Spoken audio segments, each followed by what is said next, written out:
Hey everybody, in today's 3-minute clip, I want to just encourage you towards what I think helps us maintain a healthy heart. I love the way that Nicky Gumbel in his 1-year devotional makes reference to the fact that in most seasons we are dealing with battles and blessings, or blessings and battles. Instead of looking for seasons of blessings to continue, unabated, or when we're going through a season of struggle and battling, thinking that it's never going to end, rather coming to terms with the fact that in most seasons there's an element of battle, there's an element of blessing. And it's that whole idea of having the eyes to see. So you're probably familiar with the analogy of the vulture and the hummingbird. Both fly over the deserts. Both find what they're looking for. The vulture finds dead meat to live off of because that's what he's looking for. The hummingbird finds rich, colorful flowers that it can enjoy the nectar from and find nutrition. Both find what they're looking for.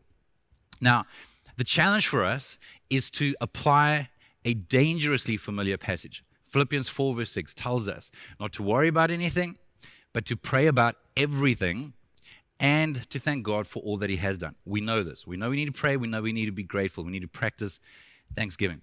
So what I want to encourage us towards, though, is not whether or not we know this, but whether or not we're practicing this. Because, in fact, Paul goes on in verse 10 to say that we need to put into practice these things. So my question to you today is, are you able to be real with God? So you're not in denial of your needs, you're not in denial of frustrations, insecurities, obstacles, uncertainties. So we're not in denial, we are real with God. We bring everything that we need to Him in prayer. We surrender it to Him. We release it to Him, and we ask Him for wisdom, we ask Him for perspective, we acknowledge our limits. We are honest with God. Remember, the only person that is surprised when we get honest with God is us. So we pray about everything.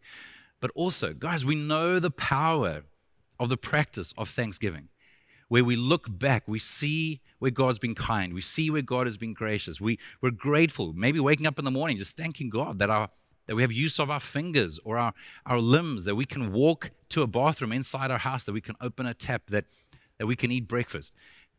Or maybe there's something a little bit more significant where you think back to something that He has done in the last week or the last 24 hours or the last month. But guys, we know this. Paul's writing this from prison, that for us to maintain a healthy heart, for us to hold on to contentment, for us to manage the blessings and the battles, we are going to have to be disciplined in praying about everything and thanking God for all that He has done.